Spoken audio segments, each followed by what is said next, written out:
देखिए polynomial chapter जो है क्लास 9th में भी है और 10th में भी है ना।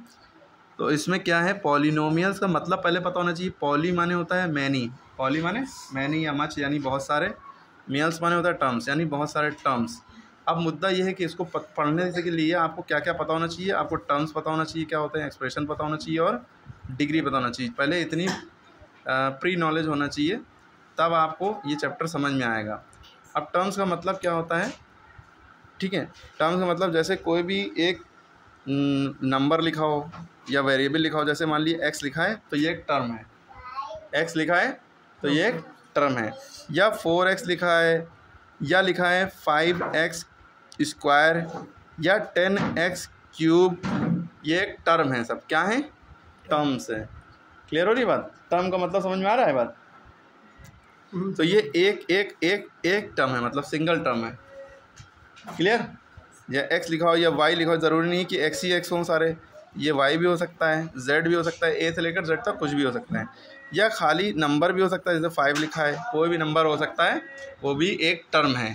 क्लियर है, क्लियर हो गई बात यहाँ पे। अच्छा, दो टर्म कैसे लिखे जाएंगे, जैसे लिखा है x प्लस वाई।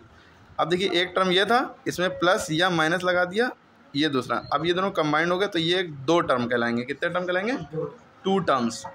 3 टर्म्स कैसे लिखे जाएंगे, x plus y plus z, ये 3 टर्म हो गए। ठीक है, ये क्या हो गए, कितने हो गए, प्लस या माइनस से पता चलता है कि टर्म कितने हैं। ये एक टर्म, ये 2 टर्म, ये 3 टर्म। यहाँ पे 4 लग गया तब भी 3 टर्म है। यहाँ पे वाई स्क्वायर हो गया, जेड क्यूब हो गया, तब भी 3 टर्म है। ठीक है, यहाँ पे x की पावर 5 हो गई, तब भी ये कितने टर्म है, 3, 1 2 3। यहाँ पे 84 हो गया, यहाँ पे 2y ऐड कर दिया, यहाँ पे 5z हो गया, तब ये कितने टर्म है, 3 टर्म है। ठीक है, समझ में आ रही बात। अच्छा, ये कितने टर्म है बताइए,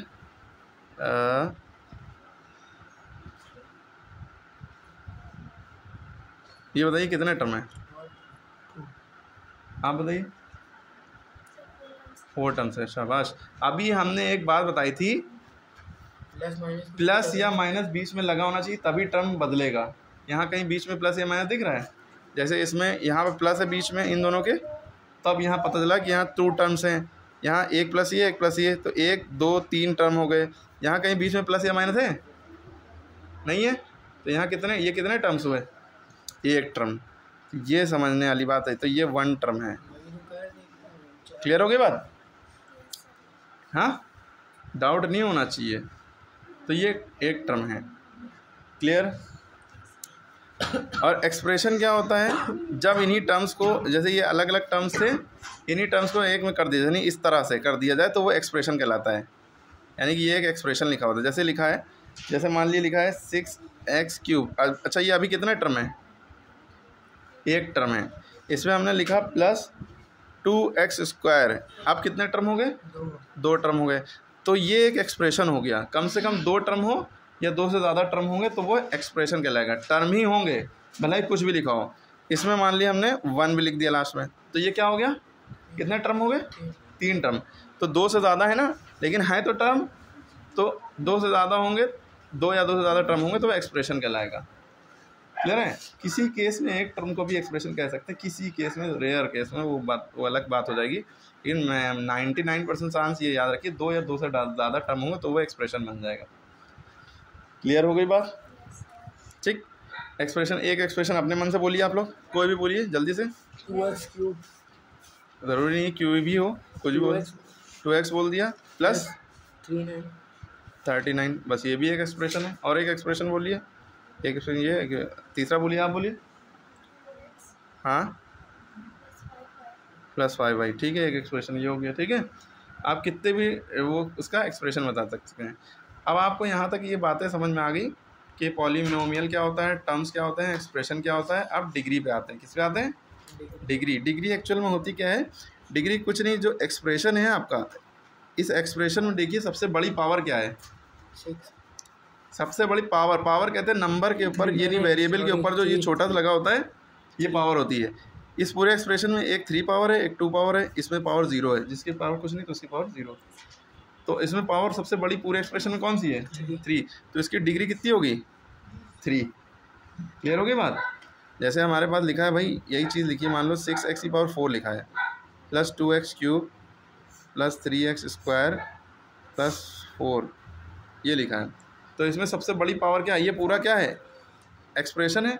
इसमें कितने टर्म है? 1 2 3 4 टर्म है सब। तो इसमें पावर कितनी है? Highest power 4। तो इसकी डिग्री कितनी हो गई? डिग्री कितनी हो गई? Degree of polynomial is 4। Clear हो गई बात? नहीं समझ में आए तो बीच में पूछ लेना। इसके बाद जैसे हमने कोई एक्सप्रेशन लिखा 32x² प्लस 3x प्लस 8। ये इसमें टर्म कितने हैं? ये एक एक्सप्रेशन है ना, टर्म कितने हैं बताइए? 1 2 3। ये हम इसलिए गिनवाते चल रहे हैं, अभी आगे कुछ और भी बताना है। 3 टर्म है लेकिन ये एक्सप्रेशन है ना, इसकी डिग्री कितनी है? 2। क्यों? क्योंकि हाँ इसमें x⁻² है, यहाँ x⁻1 है, यहाँ x⁻0 है। तो हाईएस्ट पावर जो होती है वही डिग्री होती है। तो ये 2 हो गया।